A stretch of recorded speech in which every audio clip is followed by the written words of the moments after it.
La parole de Dieu est vivante et efficace, et plus pénétrante qu'aucune épée à deux tranchants.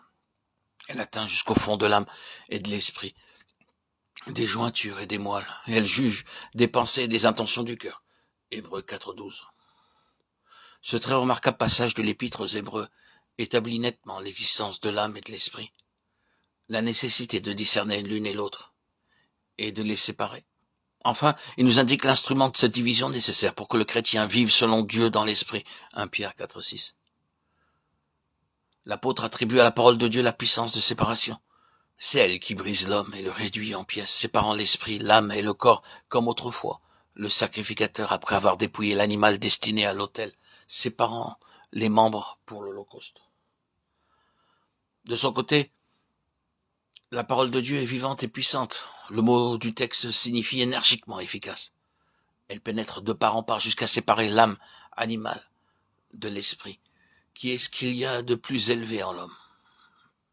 Elle transperce jusqu'à diviser l'âme de l'esprit, les jointures et les moelles. Elle discerne entre ce qui est spirituel, charnel et animal, entre l'esprit et l'âme. La parole de Dieu divise donc les parties étroitement unies de l'être immatériel.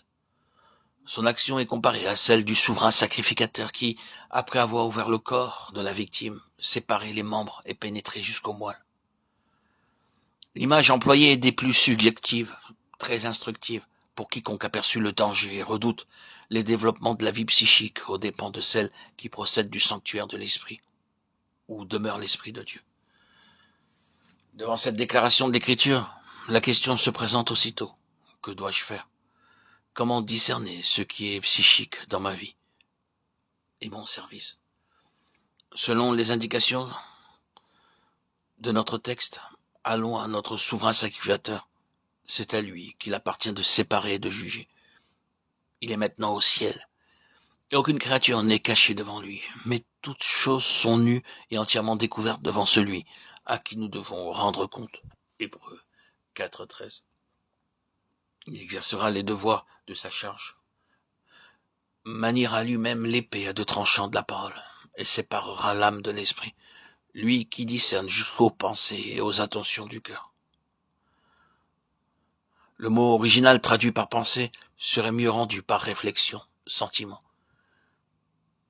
Et le mot traduit par intention signifie les conceptions mentales, l'intelligence. Celui qui s'est fait homme pour pouvoir être un souverain sacrificateur, miséricordieux et fidèle, Hébreux 2,17, capable de compatir à nos infirmités puisqu'il a été tenté comme nous en toutes choses, Hébreux 4,15, est le seul qui puisse manier l'instrument de séparation pour diviser l'âme de l'esprit et pénétrer pensée, réflexion, sentiment, intelligence, conception et intention. Quelle œuvre à faire! Comment cette vie psychique, sensuelle, animale, qui jette de si profondes racines, sera-t-elle discernée et délogée? Comment toutes pensées seront-elles rendues captives de Christ? Comment l'esprit dominera-t-il? Laissons donc agir notre souverain sacrificateur. Il ne se lassera ni ne se découragera que l'œuvre ne soit achevée. Immanquablement, la victoire couronnera son œuvre de jugement et de purification en tous ceux qui se sont remis à ses soins.